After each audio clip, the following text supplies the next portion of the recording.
Demi untuk tetap bisa memeriahkan Hari Kemerdekaan Republik Indonesia yang ke-76 di tengah-tengah masa pemberlakuan PPKM, Karang Taruna Desa Purwasari, Kecamatan Dramaga, Kabupaten Bogor, menggelar berbagai perlombaan tingkat remaja dan anak-anak secara virtual.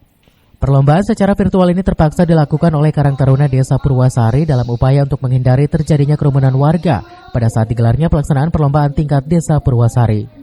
Dalam perlombaan ini, sejumlah tim juri perlombaan hanya bisa menyaksikan para peserta yang ikut dalam ajang perlombaan melalui sebuah layar tayangan virtual saja.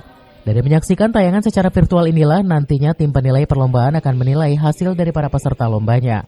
Kegiatan perlombaan yang dilakukan secara virtual ini dilaksanakan sebagai bentuk untuk tetap memberikan semangat yang tinggi kepada kaula muda di Desa Purwasari agar tetap bersemangat walaupun tengah berada di masa pandemi COVID-19. Saya ingin membangkitkan bersemangat di bidang apapun dan jangan pernah menyerah di masa pandemi seperti ini.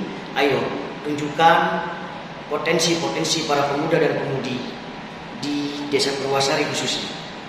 Masyarakat alhamdulillah mereka cukup senang dan cukup antusias untuk mengikuti lomba ini, dan begitu juga kami sebagai panitia khususnya penyelenggara lomba virtual ini jadi bersemangat karena ada dukungan di para masyarakat. Untuk Karang Taruna Desa Purwasari yang sudah melaksanakan lomba virtual, dan semoga Karang Taruna Desa Purwasari bisa menjadi bagian dari pembangunan Desa Purwasari ke arah mandiri dan berkeadaban. Purwasari bisa pancakarsa untuk Kabupaten Bogor dan merdeka untuk Indonesia. Perlombaan yang dilaksanakan secara virtual ini memang menjadi salah satu alternatif yang aman dan bisa menghindari kerumunan massa pada saat digelarnya berbagai perlombaan untuk memeriahkan Hari Kemerdekaan Republik Indonesia. Dari Dramaga, Kabupaten Bogor, Iman Abdurrahman melaporkan.